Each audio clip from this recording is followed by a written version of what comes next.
Welcome to guide. विद्यार्थी मित्रांनो, आज आपण आपल्या सायन्स 1च्या सिक्वेन्समधला 6 लेसन जो घेणार आहोत तो आज आपल्याला बघायचा आहे, ज्याचं नाव आहे रिफ्रॅक्शन ऑफ लाईट. आता रिफ्रॅक्शन ऑफ लाईट म्हणजे काय की लाईट जो असतो, आता लाईट तुम्ही लहानपणापासून बघत आलाय आणि शिकत आलाय. आता साधं जर एक्झाम्पल बघायचं झालं तर सकाळी सूर्य उजाडल्यानंतर आणि रात्री सूर्य मावळत असताना प्रकाशाचा जो कलर असतो तो वेगवेगळा असतो, लाईटचा कलर वेगळा असतो. काही वेळेला आपल्याला आकाश जे आहे ते एकदम लाल दिसतं, काही वेळेला थोडंसं पिवळं दिसतं आणि काही वेळेला ते नारंगी दिसतं. आता याच्या मागं एक्झॅक्ट रिझन्स काय आहेत ते आपल्याला ह्या लेसनमध्ये बघायचं आहे. त्याच्यानंतर रिफ्लेक्शन आणि रिफ्रॅक्शन अशा दोन कन्सेप्ट आहेत. जो रिफ्लेक्शन आहे ते तुम्ही 9th शिकलाय. आता त्याच्या पुढचा पार्ट जो आहे रिफ्रॅक्शनचा तो आपल्याला शिकायचा आहे आता पहिल्यांदा थोडंसं रिवाइज करूया आपण रिफ्लेक्शन आणि रिफ्रॅक्शन काय असतं. आता रिफ्लेक्शन म्हणजे काय, समजा एखादा सनलाईट येतोय, ठीक आहे, हे एक आपलं मीडियम आहे. आता सनलाईट आला आणि ह्या मीडियमला स्ट्राईक झाल्यानंतर तो काय करतो, थोडासा बेंड होतो आणि त्याचं डायरेक्शन चेंज करतो, त्याला म्हणायचं आपल्याला रिफ्लेक्शन. सपोज सनलाईट आला आणि या मीडियमला आरपार जर तो गेला तर त्याला काय म्हणतो आपण, रिफ्रॅक्शन. आता रिफ्रॅक्शन म्हणजे काय असतं की एखादा मीडियम असतो, म्हणजे काय, transfer of light from one transparent medium to another transparent medium. आता इथं शब्द ट्रान्सपरंट खूप महत्त्वाचा आहे. आता का महत्त्वाचा आहे ट्रान्सपरंट, कारण काय, आपल्या भिंतीमधून कधी लाईट इकडून तिकडे आरपार जाणार नाही. त्यासाठी कशाची गरज आहे तुम्हाला, ट्रान्सपरंट मीडियमची किंवा अदृश्य असं माध्यमाची आवश्यकता असते. आता ते मीडियम काय येईल मग तुमचं, एअर येईल, वॉटर येईल किंवा डेन्सर मीडियम. अशा 3 मीडियममधून आपण काय करू शकतो, लाईटचं रिफ्रॅक्शन करू शकतो. आता एअर म्हणजे काय, हवा. त्यानंतर डेन्सर मीडियम म्हणजे काय, त्यामध्ये काच येऊ शकते किंवा कुठलाही असं सरफेस ज्याच्यामधून आपण लाईटचं रिफ्रॅक्शन करू शकतो. आणि वॉटर मीडियम, आता वॉटर मीडियममध्ये जे आहे ते पार्शियल रिफ्रॅक्शन होत असतं, 100% रिफ्रॅक्शन होत नाही. कारण काय, वॉटर मॉलिक्युलची जी साईज आहे त्याच्यानुसार काय होत असतं मग की जो जाणारा लाईट आहे तो काही वेळेला त्या पाण्यामध्ये अडकतो आणि काही वेळेला वरच्या सरफेसवरूनच तो रिफ्लेक्ट होतो आणि काही वेळेला काय होतं, कंप्लीट त्याचं रिफ्रॅक्शन होत असतं. हे सगळे कन्सेप्ट आपल्याला ह्या लेसनमध्ये बघायचे आहेत. तर सुरू करूया आपण लेसनला, ज्याचं नाव आहे रिफ्रॅक्शन ऑफ लाईट. आता रिफ्रॅक्शन ऑफ लाईट बघत असताना सगळ्यात पहिल्यांदा रिफ्रॅक्शनचा अर्थ तुम्हाला कळला पाहिजे. आता हा काय आपला एक ग्लास आहे, ठीक आहे, हा कुठला मीडियम आहे, ग्लास मीडियम आहे, ठीक आहे. इकडून एक लाईट येतोय, लाईट आल्यानंतर हा जो येणारा लाईट आहे त्या लाईटला काय म्हणतो आपण, इन्सिडेंट रे. कोणता रे आहे हा, इन्सिडेंट रे. आता इन्सिडेंट रेची डेफिनेशन काय येणार, एनी सनलाईट और any light which is coming from the source is called as incident ray. कुठलाही असा लाईट जो त्याच्या सोर्स पासून येतो त्याला काय म्हणायचं आपल्याला, इन्सिडेंट रे. आता सपोज आपण मोबाईलचा टॉर्च ऑन केला, टॉर्च काय झाला, त्यासाठी सोर्स झाला आणि टॉर्चमधून जे येणारे लाईट आहेत त्याला काय म्हणायचं आपल्याला, इन्सिडेंट रे. आता तो मीडियमपर्यंत आलाय, मीडियमपर्यंत आल्यानंतर तो जर सरळ जात असेल स्ट्रेट तर त्याला काय म्हणायचं आहे, रिफ्रॅक्शन, ठीक आहे. आता ज्यावेळेस तो ह्या मीडियममधून पुढे जात असतो त्यावेळेस तो काय करतो, स्वतःची पोझिशन थोडीशी चेंज करतो. कधी तो स्ट्रेट जात नाही, एकतर काय जाणार, तो अपवर्ड डायरेक्शनला जाणार, डाऊनवर्ड डायरेक्शनला जाणार. आणि समजा स्ट्रेट जातोय नॉर्मली तो काय होत असतो, बेंड होत असतो. का बेंड होतो, कारण हा काय तुमचा फोकस पॉईंट आहे आणि फोकसमधून ज्यावेळेस तो पुढे जातो, फोकसमधून पुढे जात असताना तो त्याची स्वतःची थोडीशी डायरेक्शन काय करतो, चेंज करत असतो. त्यालाच काय म्हणायचं आपल्याला, रिफ्रॅक्शन, ठीक आहे. आता रिफ्रॅक्शन कळल्यानंतर आपल्याला काय बघायचं आहे की आता ह्याच्यासाठी काही लॉ आहेत, काही नियम आहेत, काही नियम बनवून दिलेत रिफ्रॅक्शनसाठी. ते लॉ कुठले कुठले आहेत ते आपण आता बघूया. सगळ्यात पहिल्यांदा तुम्हाला सायन्समध्ये एक एक्सपेरिमेंट आहे, ज्या एक्सपेरिमेंटमध्ये तुम्हाला ग्लास स्लॅबचा किंवा काचेच्या चिपेचा एक्सपेरिमेंट तुम्हाला दिलेला आहे. आता तो ग्लास स्लॅब एक्सपेरिमेंट काय सांगतो आपल्याला, एक अशी ग्लास स्लॅब घ्यायची आहे, व्हाईट पेपरवर ठेवायची, ठीक आहे. ठेवल्यानंतर इथं एक पिन ठेवतात, ह्या साईडला एक पिन ठेवतात, ठीक आहे. आता ही पिन घ्यायची आहे आणि ह्या डायरेक्शनला किंवा इथं एक मार्क करून ही पिन उचलायची आणि ह्या साईडला ठेवायची. आता कधीपर्यंत बघायचं आहे, ज्यावेळेस वरती असणारा पॉईंट आणि खाली असणारी पिन मॅच होत नाही तोपर्यंत बघायचं आहे. हा झाला पहिला पॉईंट. परत पिन काढून ह्या ठिकाणी करायचं, एक मार्क काढायचा आहे आणि इथून परत ह्याच डायरेक्शनमध्ये बघायचं आहे. तर तो पिनचं डायरेक्शन कुठं भेटेल तुम्हाला, ह्या साईडला भेटेल. हा एक एक्सपेरिमेंट तुम्हाला सायन्सच्या प्रॅक्टिकलला दिलेला आहे. त्याच्यावरूनच काय केलेत आपले लॉज ऑफ रिफ्रॅक्शन. आता लॉज ऑफ रिफ्रॅक्शनमध्ये बघा 3च पॉईंट आहेत. कुठले कुठले आहेत, सगळ्यात पहिल्यांदा इथून येतो इन्सिडेंट रे, ठीक आहे, आणि तो आतमध्ये आल्यानंतर थोडासा बेंड होतो आणि तो त्याची डायरेक्शन चेंज करतो. इथं ॲरो खूप महत्त्वाचे आहेत, ॲरो कुठल्या साईडने कुठे चाललाय ते तुम्हाला कळलं पाहिजे, ठीक आहे. आता आपल्या बघण्याची जी पोझिशन आहे ती ही असते म्हणून ह्याला म्हणतात नॉर्मल आणि ही पोझिशन आहे म्हणून ह्याला म्हणतात नॉर्मल, ठीक आहे. हा तुमचा नॉर्मल पॉईंट आहे, हा इन्सिडेंट रे, हा इमर्जंट रे आणि हा कुठला आहे रिफ्रॅक्टेड रे. ठीक आहे. आता ह्याच्यामध्ये काय होतो की हा जो इन्सिडेंट रे आणि हा नॉर्मल, ह्याच्यामध्ये एक अँगल फॉर्म होतो आणि ह्याच्यामध्ये एक अँगल फॉर्म होतो, इथं एक अँगल फॉर्म होतो आणि इथं एक अँगल फॉर्म होतो. ठीक आहे. आता पहिला जो अँगल आहे त्याला म्हणायचं अँगल आय.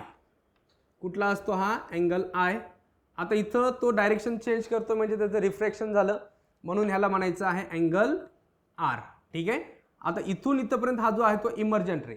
इमर्जंट रे म्हणजे काय, कुठल्याही मीडियममधून ज्यावेळेस तो ट्रान्सफर करत असतो मीडियममध्येच तो अडकलेला असतो, मीडियमच्या बाहेर गेल्यानंतर त्याचं रिफ्रॅक्शन होतं, पण जोपर्यंत तो मीडियममध्ये तोपर्यंत तो काय असतो इमर्जंट रे असतो. ठीक आहे. त्यामुळे हा जो अँगल येणार आहे तो असणार आहे अँगल ई म्हणजे इमर्जंट रेचा अँगल, आणि हा परत असणार आहे तुमचा अँगल ऑफ रिफ्रॅक्शन. ठीक आहे. ह्याच्यातून 3 लॉज आहेत. पहिला लॉ काय सांगतो आपल्याला, the incident ray and refracted ray are opposite to each other. आता कुठला कुठला रे, हा जो वरून येणारा इन्सिडेंट रे आणि खाली जाणारा रिफ्रॅक्टेड रे, हे दोन्ही एकमेकांच्या काय आहेत अपोजिट डायरेक्शनला. ठीक आहे. पहिला रूल काय सांगतो आपल्याला, the incident ray and the refracted ray are opposite to each other. ठीक आहे. सेकंड रूल काय सांगतो बघा, the incident ray, emergent ray and refracted ray both 3 lies on the same plane. ठीक आहे. कुठला कुठला इन्सिडेंट, इमर्जंट आणि रिफ्रॅक्टेड, तिघच्या तिघ एका सेम प्लेन मध्ये आहेत. हा आहे आपला थर्ड रूल. ठीक आहे. आता सेकंड रूल. आता थर्ड रूल सगळ्यात इम्पॉर्टंट आहे. काय, the angle made by i म्हणजे angle i upon angle r equal to काय असतो कॉन्स्टंट. पहिला रूल काय सांगतो आपल्याला, incident ray and refracted ray are opposite to each other. Second rule आहे incident ray, emergent ray and refracted ray both 3 lies on the same plane. तिसरा rule खूप important आहे. काय तो, angle i upon angle r equal to constant. ठीक आहे. आता ह्या अँगल आयला आणि अँगल आरला कॉन्स्टंट बनवण्यासाठी तर काय यूज करतात, sine i upon sine r equals to constant, आणि ह्या कॉन्स्टंटला म्हणायचं इटा. हे जे सिम्बॉल दिसते त्याला काय म्हणतो आपण इटा. ह्या इटालाच काय म्हणायचं रिफ्रॅक्टिव्ह इंडेक्स, त्याला काय म्हणतो आपण रिफ्रॅक्टिव्ह इंडेक्स. आता 3 रूल आहेत. पहिला रूल काय सांगतो, इन्सिडेंट आणि refracted opposite to each other. Incident, emergent आणि refracted both 3 lies on the same plane. त्याच्यानंतर the angle of incident and the angle of refraction are constant, म्हणजे angle i equal to angle r equal to काय असतो तुमचा constant असतो. आता ह्याला मग डिनोशन करण्यासाठी काय, sine i upon sine r equals to काय तुमचा इटा. इटा म्हणजेच काय असतो रिफ्रॅक्टिव्ह इंडेक्स, आणि ह्यालाच काय म्हणायचंय स्नेल्स लॉ. काय म्हणतो आपण ह्याला, स्नेल्स लॉ. ठीक आहे. ही एक गोष्ट लक्षात ठेवा, स्नेल्स लॉ आणि लॉज ऑफ रिफ्रॅक्शन दोन्ही सेम आहेत. म्हणजे एक्झामला स्नेल्स लॉ पण येऊ शकते किंवा लॉज ऑफ रिफ्रॅक्शन पण येऊ शकतं, ते डिपेंड करतं कुठल्या अँगलनी क्वेश्चन विचारला जातो, पण दोघांचा आन्सर काय असणार आहे सेम असणार आहे. आता लॉज ऑफ रिफ्रॅक्शन ह्या लेसन मधला खूप इम्पॉर्टंट पॉईंट आहे. परत एकदा शेवटचं बघून घ्या. इन्सिडेंट रे आणि refracted ray opposite to each other असतात. त्यानंतर इन्सिडेंट, इमर्जंट आणि रिफ्रॅक्टेड तिन्हीच्या तिन्ही सेम प्लेनवरती असतात, आणि angle i equal to angle r equal to constant. That constant is called as refractive index or eta. त्याला काय म्हणायचं आपल्याला इटा. आता हे झाल्यानंतर आपल्याला काय कळलं पाहिजे, आता हा इटा असतो रिफ्रॅक्टिव्ह इंडेक्स असतो, पण तो ॲक्च्युअलमध्ये काय असतो. ठीक आहे. त्याच्यासाठी आपण 2-3 एक्झाम्पल्स बघूया, त्याच्यामधून आपण हा फॉर्म्युला कसा आला ते डिराईव्ह करूया. ठीक आहे. आता sine i upon sine r equal to काय सांगितले तुम्हाला, इटा ऑर रिफ्रॅक्टिव्ह इंडेक्स. आता सपोज आपण काय करूया, एक ग्लास घेऊया. ठीक आहे. ही आपली एक खिडकी आहे. आता खिडकीतून काय येतोय, सनलाईट येतो. सनलाईट ह्या डायरेक्शनने आल्यानंतर तो इथून इथपर्यंत ट्रॅव्हल होणार आणि मग आतमधल्या डायरेक्शनला जाऊ शकतो किंवा बाहेरच्या डायरेक्शनला, दोन्ही डायरेक्शनला तो काय करू शकतो, रोटेट करू शकतो. आता सनलाईट आल्यानंतर आता हा कुठला अँगल आहे आपला, हा रे असणार आहे इन्सिडेंट, त्याच्यानंतर हा असणार आहे इमर्जंट आणि हे असणार आहे त्याचे रिफ्रॅक्टेड रे. ठीक आहे. आता ज्यावेळेस इन्सिडेंटनी बनवलेला अँगल म्हणजे हा आपली नॉर्मलची डायरेक्शन ही आहे, इथं जो असणारा अँगल आणि इथं जो असणारा अँगल हे दोन्ही काय असतात कॉन्स्टंट असतात. ठीक आहे. आता हे ज्यावेळेस दोन्ही अँगल कॉन्स्टंट येणार आहेत आपले, कॉन्स्टंट घेत असताना त्यावेळेस तो काय करतो, सनलाईट जो आहे तो नॉर्मलकडे थोडासा बेंड करतो. ठीक आहे. तो कधी स्ट्रेट येणार नाही, तो नॉर्मलकडे बेंड करेल, आणि बेंड केल्यानंतर जो त्याचा अँगल फॉर्म असतो त्यालाच काय म्हणायचं आपल्याला रिफ्रॅक्टिव्ह इंडेक्स. ठीक आहे. आता वेगवेगळ्या टाईपचे तुम्हाला रिफ्रॅक्टिव्ह इंडेक्स दिलेले आहेत, त्याच्यामध्ये सगळ्यात महत्त्वाचं कुठलं लक्षात ठेवायचं आहे, वॉटर आणि डायमंडचा. ठीक आहे. आता डायमंडचा किती सांगितलं आहे 2.46. बुकमध्ये एक टेबल दिलेला आहे बघा, त्या टेबलमध्ये वेगवेगळ्या प्रकारच्या कंपाऊंडचे तुम्हाला रिफ्रॅक्टिव्ह इंडेक्स दिलेले आहेत. त्यामध्ये सगळ्यात इम्पॉर्टंट डायमंडचा लक्षात ठेवा 2.46 जो सगळ्यात जास्त आहे, आणि सगळ्यात कमी कोणाचा आहे वॉटरचा आहे तो 1.03. ठीक आहे, हे दोन गोष्टी लक्षात ठेवा. वॉटरचा रिफ्रॅक्टिव्ह इंडेक्स असतो 1.03 आणि डायमंडचा सगळ्यात जास्त आहे 2.42. म्हणून काय होतं की डायमंडमधून ज्यावेळेस लाईट पास होतो त्यावेळेस सगळ्या डायरेक्शनने फिरतो. बघा, डायमंडमधून लाईट आल्यानंतर काय होतो, एक सिंगल लाईट असतो पण तो रिफ्रॅक्ट होताना खूप साऱ्या अँगलमधून रिफ्रॅक्ट होत असतो, कारण त्याला तेवढे पार्ट्स असतात किंवा त्याला पैलू असतात. तो काय झाला मग डायमंडचा रिफ्रॅक्टिव्ह इंडेक्स. ठीक आहे, ह्याच्यानंतर आता आपण पुढची कन्सेप्ट बघूया, ज्याच्यामध्ये काय करायचं आपल्याला आता की वेगवेगळे मीडियम कुठले असतात आणि मीडियममधून तो लाईट कशा प्रकारे ट्रॅव्हल करत असतो. ठीक आहे, आता मीडियम मेन कुठले असतात आपल्यासाठी. पहिलं इम्पॉर्टंट मीडियम लक्षात ठेवायचं air medium or rare medium. ठीक आहे, एअर किंवा रेअरर म्हणतात त्याला.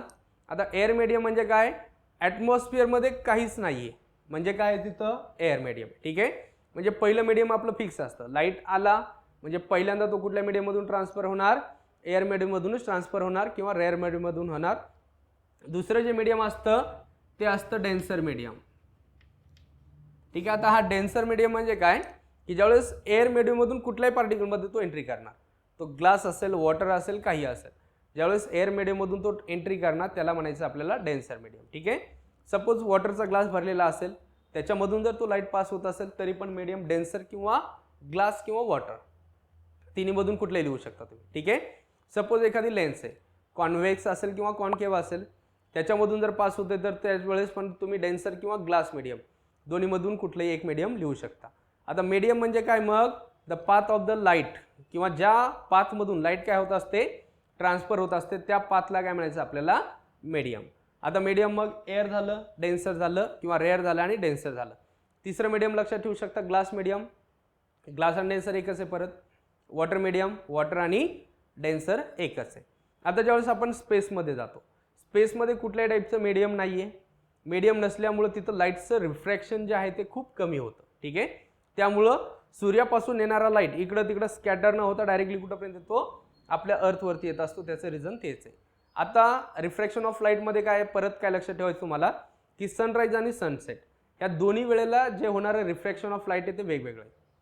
सनराईजच्या वेळेस जर बघितलं तुम्ही आणि सनसेटच्या वेळेस बघितलं, सनराईजच्या वेळेस आकाश शक्यतो काय होतं थोडंसं लालसर दिसतं, रेडिश असतं, आणि सनसेटच्या वेळेस काय होतं ते रेड होऊ शकतं, ऑरेंज होऊ शकतं किंवा येल्लो होऊ शकतं.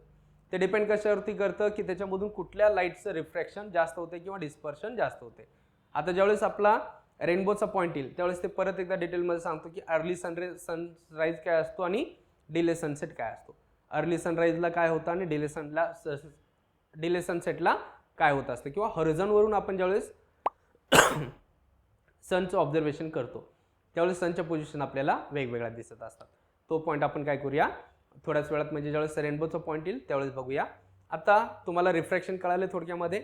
रिफ्रॅक्शन जर कळालेलं असेल तर आपण आता काय करूया, ह्या रिफ्रॅक्शनवरतीच एक पॉईंट डिपेंड आहे, तो म्हणजे आहे twinkling of stars. Twinkling of stars म्हणजे काय, तारे चमकतात किंवा तारे लुकलुकतात. ते लुकलुकण्यामागं रिझन काय किंवा ते का ट्विंकल करतात. ठीक आहे, त्याच्यासाठी आपण सगळ्यात पहिल्यांदा बघा, ही काय आपली अर्थ आहे, ह्या ठिकाणी एक स्टार आहे आणि ह्या ठिकाणी काय आपला सन आहे. ठीक आहे, ह्या सनला आपण करूया मीडियम 1 आणि स्टारला समजूया आपण मीडियम 2 आणि ह्या ठिकाणी कोण आहे आपला ऑब्झर्वर उभा आहे. ठीक आहे, आता ज्यावेळेस ऑब्झर्वर उभा आहे तो जर डे टाईमला बघत असेल, डे टाईमला काय होतं मग, हा सनलाईट खूप जास्त प्रमाणात येतो. ठीक आहे, हा कुठला आहे आपला डे टाईम आहे. आता डे टाईममध्ये काय होतं, सनलाईट जास्त येतो त्यामुळं स्टारची जी येणारी लाईट आहे ती काय होते सनलाईटमध्ये मर्ज होऊन जाते. त्यामुळं दिवसा तुम्हाला स्टारचं जे एक्झिस्टन्स आहे ते दिसत नाही किंवा दिवसा स्टार्स आपल्याला दिसत नाही. त्याला रिझन मेन काय की सनलाईटच्या इंटेन्सिटी खूप जास्त असते. The intensity of sunlight is greater than intensity of Starlight. ठीक आहे, म्हणून दिवसाच्या वेळेला काय होत नाही, स्टार आपल्याला ट्विंकल करताना दिसत नाहीत. आता ह्याच्या अपोजिट आपण नाईट टाईमला बघूया. नाईट टाईमला काय होतं की सन नसतो त्यामुळं सनलाईटची इंटेन्सिटी 0 पकडूया आपण. आता मग असतो कोण, स्टार्स असतात आणि मून असतात. आता स्टार्स आणि मूनचं जर कंपॅरिझन केलं तर कोण ब्रायटर दिसतो आपल्याला, मून ब्रायटर दिसतो as compare to the star. कारण काय, त्याचं सरफेस मोठा आहे आणि येणारा लाईट पण थोडासा मोठा असतो. मग होतं काय, नाईट टाईमला जी स्टारलाईट आहे त्या स्टारलाईटची इंटेन्सिटी जास्त असते as compare to the sunlight, therefore star twinkles during night time. आता सायंटिफिक रिझनसाठी खूप वेळा आलेला प्रश्न आहे, star twinkles during night time किंवा star do not twinkle during day time. आता डे टाइमला का ट्विंकल करत नाहीत, कारण काय, सनच्या लाईटची इंटेन्सिटी जास्त असते as compare to the starlight, आणि नाईटला काय असतं, स्टारलाईटची इंटेन्सिटी जास्त असते as compare to the sunlight. Therefore star twinkles during night time आणि stars do not twinkle during day time. ह्याला अजून एक क्वेश्चन आहे, प्लॅनेट्स डू नॉट ट्विंकल. आता प्लॅनेट्स कधी लुकलुकत नाहीत किंवा ग्रह लुकलुकत नाहीत, त्याचं रिझन काय, planet do not have their own light. आता सगळेच्या सगळे प्लॅनेट जे आहेत ते स्वतःचं त्यांना लाईट नाही आहे, ते कोणावरती डिपेंड आहेत, they depend on the light for sun. ठीक आहे, आता लाईटसाठी ते सनवरती डायरेक्टली डिपेंड आहेत, त्यामुळं ते कधीही ट्विंकल करत नाहीत. ज्यावेळेस सन असेल त्याच वेळेस त्यांच्याकडे लाईट येतो, त्याचं रिफ्लेक्शन आणि रिफ्रॅक्शन होतं आणि ते आपल्याला बघायला भेटतात. ठीक आहे, हा क्वेश्चन खूप इम्पॉर्टंट आहे. परत एकदा रिझन बघून घ्या की क्वेश्चन काय येतो, star twinkles during night time. आता why star twinkle during night time, because the intensity of the starlight is maximum as compared to the intensity of sunlight, therefore starlight is directly reach on the earth surface, so that star twinkles during night time. आता day टाइमला ते twinkle का करत नाहीत, कारण काय की intensity of sunlight is maximum as compare to the starlight. आता सनलाइटची इंटेन्सिटी जास्त असते, त्यामुळं येणारा जो स्टारलाइट आहे तो कशामध्ये मर्ज होतो, सनलाइटमध्ये मर्ज होतो, त्यामुळं आपल्याला स्टार्स ट्विंकल करताना दिसत नाहीत. कधी, डे टाइमला, आणि कधी दिसतात मग नाईट टाइमला. ह्या दोन गोष्टी थोड्याशा समजून घ्या, कारण काय, हा क्वेश्चन खूप वेळेला आलेला आहे आणि तुम्हाला पण येऊ शकतो. ठीक आहे, आता स्टार ट्विंकलिंग झालं, ह्याच्यानंतर ह्याच्याशीच रिलेटेड एक क्वेश्चन आहे ज्याला आपण म्हणतो मिरेज. ठीक आहे, त्याला मराठीमध्ये काय म्हणायचं आहे मग, मिराज जो असतो त्याला काय म्हणतो आपण की मृगजळ. ठीक आहे, हे जे मृगजळ असतं, आता मृगजळ आणि मिरेजची कन्सेप्ट काय, समजा हे मृगजळ कधी दिसतं किंवा मिरेज कधी दिसतं, उन्हाळ्याच्या दिवसामध्ये दिसतं. आता ज्यावेळेस सनलाईट चांगला असेल त्याच वेळेस हे मिरेज दिसत असतं. आता मिरेज कुठं आपण ऑब्झर्व करू शकतो, एक तर रस्त्यावरती किंवा जे डेझर्ट आहेत त्या ठिकाणी किंवा वाळवंटामध्ये आपण बघू शकतो. आता होतं काय, कन्सेप्ट काय बघून घ्या. समजा हा एक आपला रोड आहे. ठीक आहे, ह्या ठिकाणी ऑब्झर्वर थांबलेला आहे. आता ऑब्झर्वर थांबल्यानंतर त्याला ह्या ठिकाणी काय होतं, असं काहीतरी पाणी सांडल्यासारखं दिसतं. जसं जसं तो जवळ जाणार ते पाणी लांब लांब जातं. ठीक आहे, जेवढ्या तो त्याच्या जवळ जाणार त्या पाण्याची डायरेक्शन पुढे होत जाते. आता समजा ह्या ठिकाणी येऊन बघितलं तर मागच्या साईडला पण सेम असं दिसतं, आणि पुढे गेल्यानंतर परत पुढं पण दिसतं आणि मागं पण दिसतं. आता ही कंडिशन काय असते, ॲक्च्युअलमध्ये होतं काय. ठीक आहे, आता मिरेजसाठी बघा, सगळ्यात पहिल्यांदा इम्पॉर्टंट कोण आहे, आपला सन आहे. आता उन्हाळ्याच्या दिवसामध्ये सनलाईट जो आहे तो डायरेक्टली अर्थवरती येतो. डायरेक्टली आल्यानंतर त्याची इंटेन्सिटी थोडीशी काय असते, जास्त असते. इंटेन्सिटी जास्त असल्यामुळं हा काय फॉर्म करतो, हॉट एअरची वेव्ह. इथं काय असते, हॉट एअर असते. ठीक आहे, हॉट एअर कशासोबत येते, सनलाईट सोबत डायरेक्टली सरफेसपर्यंत येत असते. हा जो सरफेस आहे हा थोडासा ह्याच्यापेक्षा काय असतो, कोल्ड असतो. मग इथं कुठली एअर असणार, कोल्ड एअर असणार. आता होतं काय मग एक्झॅक्टली, की जी हॉट एअर आहे ती वरच्या साईडनी प्रेशर डेव्हलप करते आणि कोल्ड एअर काय करते, खालच्या साईडनी प्रेशर डेव्हलप करते. ह्या दोघांच्या मधल्या साईडला काय होतो, आपला जो सनलाईट आहे तो काय करतो, स्ट्राईक होतो. आता सनलाईट स्ट्राईक झाल्यामुळं वरून काय हॉट एअरचा प्रेशर आणि खालून काय कोल्ड एअरचा प्रेशर आहे, त्या दोघांच्या मध्ये ज्यावेळेस सनलाईट अडकली जाते त्यावेळेस त्याचं इंटरनल रिफ्लेक्शन आणि रिफ्रॅक्शन होते आणि त्याचा रिझल्टंट म्हणजे काय असतो, आपलं मिरेज असतं. ठीक आहे, आता होतं काय, हॉट एअर आणि कोल्ड एअर ह्यांच्यामध्ये कोण अडकतो, सनलाईट अडकतो. सनलाईट अडकल्यानंतर त्या दोघांचं काय होतं, मग इंटरनल रिफ्लेक्शन आणि रिफ्रॅक्शन होतं सनलाईटचं कशामध्ये, हॉट आणि कोल्ड एअरच्या सरफेसमध्ये. मग त्याचा रिझल्ट आपल्याला काय दिसतो, मिरेज. आता मिरेज काय, मग mirage is the imaginary condition. रिअलमध्ये काही नसतं, ते काय सगळं असतं इमेजनरी असतं. आणि त्याच्यामध्ये काय होतं, मग sunlight is strikes between the waves of hot air and cold air due to the internal reflection and refraction of sunlight in between the hot air and cold air we see mirage. आता काय होतं, मग त्या दोघांच्या मध्ये ज्यावेळेस sunlight अडकतो, sunlight अडकल्यानंतर त्याचं काय होतं, मग इंटरनल रिफ्लेक्शन होतं आणि रिफ्रॅक्शन होतं. त्या कन्सेप्टलाच आपल्याला काय म्हणायचं आहे, मिरेज म्हणायचं आहे. आता मिरेज अजून आपल्याला कुठं दिसतं, वाळवंटामध्ये. बरेचसे प्रवासी असतात किंवा जे उंट असतात ते काय फसले जातात. आता त्यांना काय होतं, खूप लांब कुठंतरी पाण्याचा फ्लो असल्यासारखं दिसतो. त्या पाणी शोधण्यासाठी ते हजारो किलोमीटर किंवा खूप किलोमीटर ते चालत जातात आणि चालत जात असताना शेवटी त्यांच्या हातामध्ये काही लागत नसतं. जे प्राणी आहेत ते पण फसतात.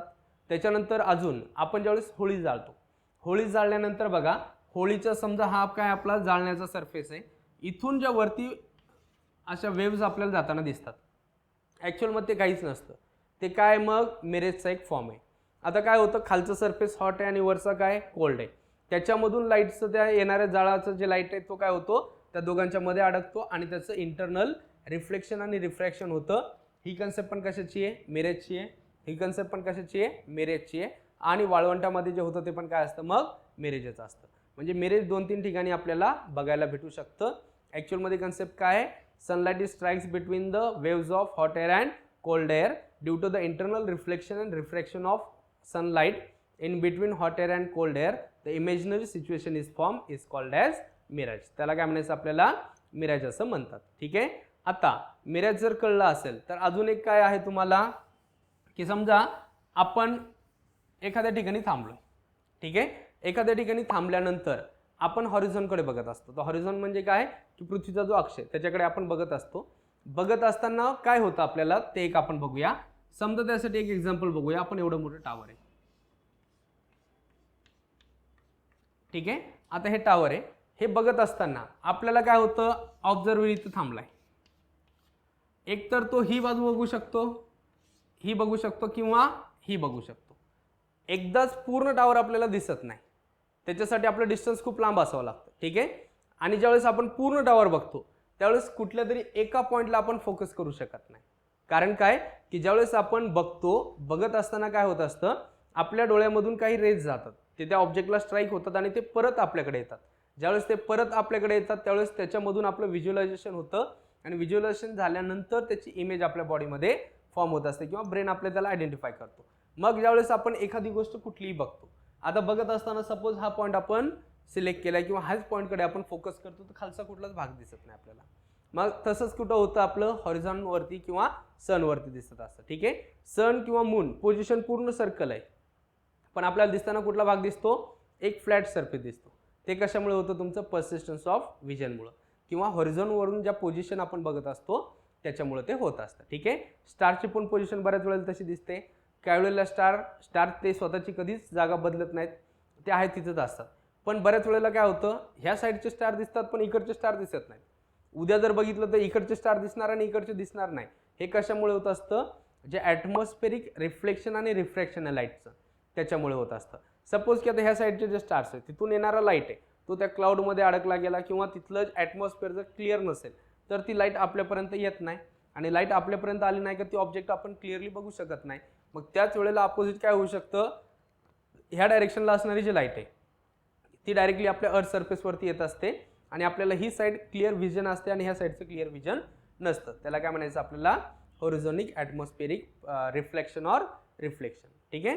आता ह्याच्यानंतर आपला पुढचा एक पॉईंट आहे बघा, की आता ॲटमॉस्फिअरमध्ये डिस्पर्शन कसं होतं. ठीक आहे. त्याच्यासाठी आपण काय करूया, पहिल्यांदा डिस्पर्शन म्हणजे काय ते समजून घेऊया आणि डिस्पर्शन झाल्यानंतर ॲटमॉस्फिअरमध्ये लाईटचं डिस्पर्शन कसं होत असतं ते बघूया. ठीक आहे. आता डिस्पर्शनसाठी तुम्हाला परत एक एक्सपेरिमेंट दिलाय, ग्लास प्रिझमचा. ठीक आहे. ही काय तुमची प्रिझम आहे. आता प्रिझम म्हणजे काय, एक कोण ट्रँग्युलर शेप एक पॉईंट असतो ग्लासचा, जो तिन्ही साईडने 3D असतो. ठीक आहे. आता ज्यावेळेस ह्याच्यामधून लाईट येतो, हा इन्सिडेंट लाईट आहे, हा लाईट आल्यानंतर काय करतो, ग्लास मीडियम हा एअर मीडियममधून कुठे ट्रान्सफर करतोय, ग्लास मीडियममध्ये ट्रान्सफर करतोय. ग्लास मीडियममध्ये ट्रान्सफर केल्यानंतर तो त्याची डायरेक्शन काय करतो, थोडीशी चेंज करतो, आणि डायरेक्शन चेंज झाली का तो काय करतो, convert into a beam of 7 colour light. किती कलरच्या लाईटमध्ये कन्वर्ट करतो तो स्वतःला, 7 कलरच्या लाईटमध्ये कन्वर्ट करतो. ते लाईट कुठले आहेत, VIBGYOR, विबज्योर आपण म्हणतो त्याला. ठीक आहे. आता याच्यामध्ये व्हायलेट आहे, इंडिगो आहे, ब्ल्यू, ग्रीन, येलो, ऑरेंज आणि रेड. ठीक आहे. आता हे लाईट का इम्पॉर्टंट आहेत, आता ह्याच्यामध्ये बघा, हा जो रेड कलर आहे, हा रेड कलरची इंटेन्सिटी सगळ्यात जास्त आहे. सगळ्यात जास्त इंटेन्सिटी कोणाची आहे, रेड कलरची, पण त्याचं डिफ्लेक्शन 0 असतं. आता डिफ्लेक्शन आणि इंटेन्सिटी म्हणजे काय, तीव्रता खूप जास्त आहे पण तो पसरत कधीच नाही, ॲटमॉस्फिअरमध्ये पसरत नाही तो जास्त. ठीक आहे. हा जो व्हायलेट आहे ह्याची इंटेन्सिटी सगळ्यात कमी आहे पण डिस्पर्शन सगळ्यात जास्त आहे, म्हणून आपल्याला आकाश कसं दिसतं, निळं दिसतं. ठीक आहे. स्पेसमधून जर बघितलं तर आकाश आपल्याला कसं दिसतं, काळ्या कलरचं दिसतं. का काळ्या कलरचं दिसतं? कारण काय, तिथं कुठल्याही प्रकारचं लाईट नाहीये आणि डिस्पर्शन नाहीये. डिस्पर्शन नसल्यामुळे काय होत असतं, सगळे कलर मिक्स होतात. रेनबोचे सगळे कलर मिक्स केले का ब्लॅक कलर फॉर्म होत असतो. म्हणून हे काय होतं की आपल्याला स्पेसमधून स्काय कसं दिसतं, ब्लॅक कलरचं दिसतं आणि आपल्या इथून स्काय ब्ल्यू कलरचं किंवा स्काय ब्ल्यू कलरचं दिसतं. आता स्काय ब्ल्यू कलरचं आकाश दिसण्यामागे एकच मेन रिझन आहे, ते म्हणजे काय, ह्या व्हायलेट कलरचं जे डिस्पर्शन आहे सगळ्यात जास्त आहे आणि इंटेन्सिटी सगळ्यात कमी आहे. डिस्पर्शन जास्त असल्यामुळे सगळ्यात जास्त कुठला पसरणार, व्हायलेट पसरून जाणार. ठीक आहे. या व्हायलेटमध्ये हा इंडिगो मिक्स होतो, ब्ल्यू मिक्स होतो. ह्या तिघांचा मिळून आपल्याला आकाशाचा रंग दिसतो, तो असतो स्काय ब्ल्यू. ठीक आहे. आता हा जो ग्रीन आहे, हा ग्रीन कलर असा आहे तो मीडियम मध्ये येतो, म्हणजे डिस्पर्स होत पण नाही आणि होतो पण. होतो कुठल्या फॉर्म मध्ये, जे आपले झाड आहेत, प्लांट्स आहेत, त्या प्लांटच्या कलर मध्ये तो मिक्स होऊन जातो. त्यामुळं ग्रीन कलर ॲटमॉस्फेरिक डिस्पर्शन मध्ये तुम्हाला कधी दिसणार नाही. आता जन्मापासून आजपर्यंत तुम्ही दररोज आकाश बघताय, एकदा सुद्धा तुम्हाला हिरव्या रंगाचं दिसलं नसेल. कारण काय की हा ग्रीन कलर मीडियम फेज मध्ये येतो. ठीक आहे. त्याच्यानंतर येलो कलरचं आकाश बघितलंय, ऑरेंज कलरचं बघितलंय आणि रेड कलरचं बघितलंय. ठीक आहे. आता ह्याची इंटेन्सिटी सगळ्यात जास्त आहे, म्हणून ट्रॅफिक सिग्नल जे असतात ते कुठल्या कलरचे बनवलेले असतात, रेड कलरचे असतात. आता तुमचं म्हणणं असं असेल की जर ट्रॅफिक सिग्नल रेड असतं त्याप्रमाणे ग्रीन पण असतात आणि येलो पण असतात. जर हा कुठल्या ह्याच्यामध्ये येत नाही तर मग ग्रीन कलर का वापरतात सिग्नल्समध्ये. ठीक आहे. आता ग्रीन कलर का वापरतात, कारण ग्रीन कशाचं सिग्नल आहे, सेफ्टीचं सिग्नल आहे. सेफ्टीचा सिग्नल आहे म्हणून तो ग्रीन कलर वापरला जात असतो. ठीक आहे. आता येल्लो जो आहे, येल्लो कशासाठी आहे, एक तर तो डेंजर पण नाही आणि सेफ पण नाही, म्हणून बघा, थांबा आणि जा, किंवा बघा आणि थांबा, ह्या दोनसाठी कुठला कलर वापरला जातो, येल्लो. आणि ह्याच्यावरती अजून एक सायंटिफिक रिझन येतं की danger signals are always show by red colour. आता रेड कलरनी का दाखवले जातात, कारण रेड कलर इझिली हायलाइट होतो. कुठूनही बघा तो आपल्याला इझिली बघायला भेटतो. कारण काय, त्याची इंटेन्सिटी खूप जास्त आहे. आणि रेड कलर असा आहे जो ॲटमॉस्फिअरमध्ये डिस्पर्स होत नाही. डिस्पर्स होत नाहीचं मिनिंग काय की तो कलर मिक्स होत नाही बाकीच्या कलरमध्ये. या रेड सोबत ऑरेंज आला तर रेडचं एक्झिस्टन्स रेडच असणार, ऑरेंजचं एक्झिस्टन्स ऑरेंजच असणार. पण ह्यांचं तसं नाही. या व्हायलेटमध्ये इंडिगो मिक्स होतो आणि ब्ल्यू पण मिक्स होतो, म्हणून आपल्याला स्काय कसं अपीअर दिसतं, स्काय ब्ल्यू कलरचं, आणि स्पेसमधून कसं असतं, ब्लॅक कलरचं. आता ब्लॅक कलर का फॉर्म होतो, कारण हे सगळे कलर मिक्स केल्यानंतर ब्लॅक कलर फॉर्म होत असतो. म्हणून स्काय कसं असतं, आपण ज्यावेळेस स्पेसमधून बघतो त्यावेळेस ब्लॅक कलरचं असतं. ठीक आहे. आता हे डिस्पर्शन ऑफ काय, तुमचं लाईट आहे. आता ह्याच्यावरतीच अजून एक कन्सेप्ट डिपेंड आहे, ती म्हणजे काय, फॉर्मेशन ऑफ रेनबो. आता रेनबो कसा फॉर्म होतो, ठीक आहे, किंवा रेनबोचा कलर कुठला. आता जे आपलं इंद्रधनुष्य आहे, तुम्ही लहानपणापासून बघत आलाय, कार्टून बघता, कार्टूनमध्ये तर त्याच्यावरती खेळताना पण दाखवतो. ठीक आहे. आता हा रेनबो कसा असतो, ह्या टाईपमध्ये असतो. ठीक आहे. आता हा तयार कुठं होतो, ही आपली अर्थचा सरफेस आहे. सपोज हा आपल्या अर्थचा सरफेस आहे, अर्थच्या ह्या पॉईंटपासून त्या पॉईंटपर्यंत. पण दिसताना तुम्हाला अख्खा कधी दिसला नसेल. एक तर तुम्हाला एवढी साईड दिसते, ही एवढी साईड दिसते, किंवा एवढी साईड दिसते. पूर्ण गोल कधी दिसत नाही टीव्ही सोडून. ठीक आहे. आता पूर्ण गोल जर बघायचं आहे तर तुम्हाला ॲटमॉस्फिअर एकदम क्लिअर पाहिजे. आपण ज्या भागामध्ये राहतो तिथं पोल्युशन खूप जास्त आहे. आता पोल्युशनमुळं हे जे येणारे कलर आहेत ते आपल्यापर्यंत क्लिअरली पोहोचू शकत नाहीत. आता शहरामधून जर आपण स्टार्स बघितले ते थोडेसे अंधुक दिसतात. खेड्यामध्ये जा, ते स्टार्स तुम्हाला एकदम ब्राईट दिसणार. कारण काय, खेड्यामध्ये पोल्युशनचं प्रमाण कमी आहे, येणारा डायरेक्टली लाईट तुमच्यापर्यंत येऊ शकतो. ठीक आहे. मग आता हे रेनबो एक्झॅक्टली फॉर्म कसं होतं. आता सगळ्यात पहिल्यांदा एक वॉटर ड्रॉप आहे. हा काय असतो, वॉटर ड्रॉप आहे. ठीक आहे. आता हा वॉटर ड्रॉप म्हणजे कॉन्केव्ह आणि कॉन्व्हेक्स लेन्सचं मिक्सचर असतं, तो एकदम हेवी असतो. ठीक आहे. आता ह्या हेवी वॉटर ड्रॉप म्हणजे त्यासाठी काय असतो, क्रिस्टलाइन लेन्स म्हणून काम करत असतो. आणि ह्या वॉटर ड्रॉपलेटमधून ज्यावेळेस काय होतो, कुठलाही लाईट एंट्री करतो. ठीक आहे. आता लाईटची एंट्री झालेली आहे. लाईटची एंट्री झाल्यानंतर तो काय करतो, स्वतःची डायरेक्शन चेंज करतो. चेंज केलं म्हणजे त्यामध्ये काय झालं, रिफ्रॅक्शन झालं. आता रिफ्रॅक्शन झाल्यानंतर ह्या वॉटर ड्रॉपलेटमधून ज्यावेळेस हा व्हाईट लाईट ट्रान्सफर होतो त्यावेळेस तो कितीच्या बीममध्ये होतो, 7 कलरच्या बीममध्ये होत असतो. त्या 7 कलरच्या बीममध्ये परत तेच 7 रंग आहेत, VIB GYOR. ठीक आहे. ह्याच्यामध्ये पण तेच लक्षात ठेवायचं, रेडची इंटेन्सिटी सगळ्यात जास्त आणि व्हायलेटची इंटेन्सिटी सगळ्यात कमी. व्हायलेटचं डिस्पर्शन सगळ्यात जास्त आणि रेडचं डिस्पर्शन सगळ्यात कमी. मधले कलर काही कामाचे नाही आहेत. ठीक आहे. आता इंद्रधनुष्य बघत असताना बघा, सगळ्यात जास्त तुम्हाला दिसतो लाल कलर आणि त्याच्यानंतर कुठला दिसतो, व्हायलेट कलर. आता हे जे मधले कलर आहेत ते आपल्याला ओळखताच येत नाही, कुठला कलर कुठे आहे. ह्याच्यामध्ये पण तुम्ही लक्ष देऊन बघा, ग्रीन कलर जो आहे तो परत त्याच्यामध्ये मिक्स झालेला असतो. थोडासा रेड, ऑरेंज, येलो हे 3 कलर ओळखता येतात आणि खालचा जो आपला व्हायलेट आहे, इंडिगो आहे, ब्ल्यू आहे, या तिघांचं मिक्सचर म्हणून आपल्याला मोरपंखासारखं काहीतरी दिसतं आणि रेनबो त्या टाईपमध्ये आपल्याला फॉर्म होत असतो. मग क्वेश्चन काय तो, right a short note on formation of rainbow. Rainbow exactly form कसा होतो. आता रेनबो फॉर्म होण्यासाठी सगळ्यात महत्त्वाचं काय तुम्हाला, वॉटर ड्रॉपलेट आणि त्याच्यानंतर पुढची गोष्ट कुठली आहे तुमची, व्हाईट सनलाईट. आता when white sunlight is passing through water droplet it bends towards the normal. हा कोणाकडे बेंड होतो, नॉर्मलकडे बेंड होतो. Due to the refraction of light that white light is converted into a beam of 7 coloured light that is called as rainbow. त्याला काय म्हणायचं आपल्याला, rainbow. आता प्रश्न असा आहे, आपण घरामध्ये रेनबो तयार करू शकतो का. ॲक्टिव्हिटी आहे तुम्हाला, ठीक आहे. त्या ॲक्टिव्हिटीमध्ये काय करायचं आहे, आपल्याकडे जो स्प्रे असतो, खिडकीतून येणारा जो लाईट आहे त्या लाईटवरती तुम्ही जर पाण्याचा कंटिन्यू स्प्रे मारला तरी तुम्हाला व्हर्च्युअल रेनबो तयार करता येतो. त्याच्यामध्ये तुम्हाला असं गोल दिसणार नाही, पण एक 7 कलरच्या बीमची लाईट तुम्हाला दिसून जाईल. तेवढं करण्यापेक्षा आपल्या कंपासमध्ये जी स्केल असते ती स्केल जरी आपण लाईटकडे येऊन बघितली तरी त्याच्यामधून तुम्हाला तो रेनबो दिसत असतो. म्हणजे काय, रेनबो आपण घरामध्ये इझिली फॉर्म करू शकतो. एकदम सोपी कन्सेप्ट आहे, ठीक आहे. आता रेनबो एक्झामला खूप वेळा आलेला आहे. याच्यामध्ये बघा 2-3 प्रश्न असे जे एक्झामला फिक्स येतात. याचं वेटेज खूप कमी आहे, 4 मार्काचा फक्त लेसन आहे हा. 4 मार्कामध्ये काय येईल मग तुम्हाला, लॉज ऑफ रिफ्रॅक्शन येईल. लॉज ऑफ रिफ्रॅक्शन आलं नाही तर ट्विंकलिंग ऑफ स्टार्स येईल. ट्विंकलिंग ऑफ स्टार्स आलं नाही तर मिरेज आहे. मिरेज नाही आलं तर मग फॉर्मेशन ऑफ रेनबो आहे, ठीक आहे. आता रेनबो झाल्यानंतर आपल्याला काय बघायचं आता, की एक कन्सेप्ट आहे याच्यामध्ये, पार्शियल आणि टोटल रिफ्रॅक्शन ऑफ लाईट, ठीक आहे. आता पार्शियल रिफ्रॅक्शन आणि टोटल रिफ्रॅक्शनमध्ये काय फरक असतो. समजा आपल्याकडे एक पाण्याचा सरफेस आहे, तुम्ही बीचवर फिरायला गेलाय, ठीक आहे. बीचवर फिरायला गेल्यानंतर समुद्राची खोली खूप जास्त असते जी आपण मोजू पण शकत नाही. म्हणजे असं म्हटलं जातं की बऱ्याच ठिकाणी एवढा खोल समुद्र आहे की तिथं 3-3 महिने सनलाईट जाऊ शकत नाही. आता सनलाईटची स्पीड तर एवढी आहे, 8 मिनिटं आणि 19 सेकंदामध्ये तो सूर्यापासून आपल्यापर्यंत येऊ शकतो, तरी पण तो त्या तळाशी जाऊ शकत नाही. म्हणजे समुद्र किती खोल आहे याचा आपण विचार करू शकतो. मग अशा ठिकाणी काय होतं, येणारा जो लाईट आहे तो लाईट काय होतो, त्यावेळेला वरती येतो सरफेसला, इथून डायव्हर्ट होतो, ठीक आहे. काय वेळेला काय होतं, हा लाईट थोडासा मध्येपर्यंत येतो, इथून डायव्हर्ट होतो. काय वेळेला तो बॉटमला येतो आणि मग डायव्हर्ट होतो, ठीक आहे. जर तो अपवर्ड डायरेक्शनला आला आणि इथल्या इथं डायव्हर्ट झाला तर त्याला म्हणायचं पार्शियल रिफ्लेक्शन.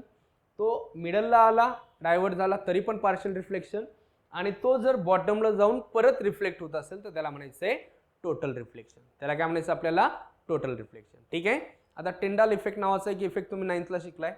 त्याच्यामध्ये काय दाखवलेलं होतं आपल्याला, 3 वेगवेगळे बिकर्स होते ज्याच्यामध्ये वेगवेगळ्या रंगाचं पाणी भरलेलं होतं. आता ज्यावेळेस आपण टॉर्च ऑन करतो, पहिल्या बिकरमधून शेवटच्या बिकरपर्यंत येईपर्यंत तो लाईट नाहीसा झालेला असतो. ह्याचा मिनिंग काय, की पहिलं क्रिस्टल क्लिअर वॉटर असेल तर तो 90% पास करतो, 10% तो स्वतःमध्ये ॲब्झॉर्ब करून घेतो. कुठलाही ऑब्जेक्ट जो असेल तो येणारा 100% लाईट 100% रिफ्रॅक्ट करू शकत नाही. त्याच्यामधला काही अमाऊंट काय करतो तो आपल्यामध्ये ॲब्झॉर्ब करत असतो. सेकंड समजा आपण ब्ल्यू कलरचं सोल्युशन घेतलं, आता 90% येतोय, ब्ल्यू कलरमधून 50% पास होणार आणि 40% ॲब्झॉर्ब होणार. आणि थर्डला जर समजा आपण रेड कलर घेतला, त्यामुळे फक्त 10% लाईट आहे जो सोर्सपासून तर तिसऱ्या बिकरच्या बाहेर येऊ शकतो. त्यालाच आपण काय म्हणतो, पार्शियल रिफ्लेक्शन, ठीक आहे. मग ह्या लेसनमध्ये आपण काय काय बघितलंय बघा. लेसन खूप लहान होता आणि त्याच्यामध्ये इम्पॉर्टंट 4 मार्काचे क्वेश्चन्स आहेत. त्याच्यामध्ये तुम्हाला फिल इन द ब्लँक्स येऊ शकतं, मल्टिपल चॉईस येऊ शकतं किंवा सायंटिफिक रिझन आहेत 3.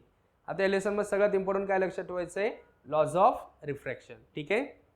काय सांगितले लॉज ऑफ रिफ्रॅक्शन आपल्याला, पहिला काय, इन्सिडेंट आणि refracted opposite to each other. दुसरा रूल काय, इन्सिडेंट, इमर्जंट आणि refracted lies on the same plane. त्यानंतर the angle of ratio of sine i upon sine r equal to काय असतो, कॉन्स्टंट. त्यालाच आपण म्हणतो इटा ऑर रिफ्रॅक्टिव्ह इंडेक्स. त्यानंतर दुसरी कन्सेप्ट काय लक्षात ठेवणार तुम्ही, की जे मीडियम्स असतात, मीडियम 3 प्रकारचे असतात, एअर मीडियम, डेन्सर मीडियम आणि रेअर मीडियम, ठीक आहे. रेअर आणि एअर एकच आहे. डेन्सरमध्ये ग्लास, वॉटर कुठलंही घ्या, ते सगळं कशामध्ये येतं मग, डेन्सरमध्ये येतं. त्यानंतर ट्विंकलिंग ऑफ स्टार्स, त्याच्यामध्ये 3 क्वेश्चन्स आहेत. पहिला कुठला आहे, star twinkles during day time, star do not twinkle during day time आणि star twinkles during night time, ठीक आहे. त्यानंतर तिसरा एक क्वेश्चन आहे त्यामध्ये, प्लॅनेट्स डू नॉट ट्विंकल. आता प्लॅनेट्स ट्विंकल करत नाहीत कारण त्यांना स्वतःचा लाईट नाही. त्यानंतर मिराज म्हणजे काय आणि तो कसा फॉर्म होतो आणि तो कोणत्या सीझनमध्ये होतो. समजा 1 मार्कासाठी आला की mirage form in winter season, mirage form in rainy season, true फॉल्ससाठी येऊ शकतं. त्यावेळेस लक्षात काय ठेवायचं, मिरेज हा फक्त हॉट सनी डेमध्येच होतो. ज्यावेळेस हॉट एअर आणि कोल्ड एअर त्या दोघांच्या मध्ये ज्यावेळेस तो सनलाईट स्ट्राईक होतो आणि त्याचं मग इंटरनल रिफ्लेक्शन आणि रिफ्रॅक्शन होत असतं, त्याला काय म्हणतो आपण, मिरेज. ठीक आहे. त्याच्यानंतर जो अर्ली सनराईज आहे आणि डिले सनसेट आहे, हा एक पॉईंट व्यवस्थित समजून घ्या. आता अर्ली सनराईज म्हणजे काय, की सकाळी ज्यावेळेस सूर्य उगवतो त्यावेळेस ॲटमॉस्फिअरचा कलर जो आहे तो थोडासा रेडिश झालेला असतो, त्याला काय म्हणायचं आहे, अर्ली सनराईज. आता अर्ली सनराईज म्हणजे काय, ज्यावेळेस तो हॉरिझॉनला आलेला असतो. आता हॉरिझॉन म्हणजे काय, की समजा हा एक पार्ट आहे आपला पृथ्वीचा जो पार्ट आहे,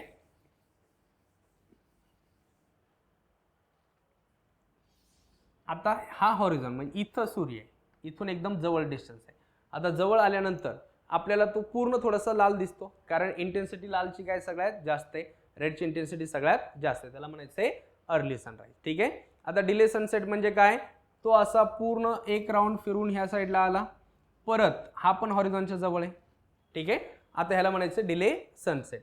आता डिले सनसेटच्या वेळेस काय होणार, एक तर तुम्हाला येलो, ऑरेंज किंवा रेड या तीन मधून कुठल्या तरी एक कलरचं डिस्पर्शन जास्त भेटतं, त्याला म्हणायचं आपल्याला डिले सनसेट. तर हा लेसन खूप इम्पॉर्टंट आहे. याच्यामध्ये जेवढे जेवढे पॉईंट सांगितलेत तेवढे सगळे परत एकदा व्हिडिओ बघून तुम्ही कव्हर करून घ्या. थँक्यू.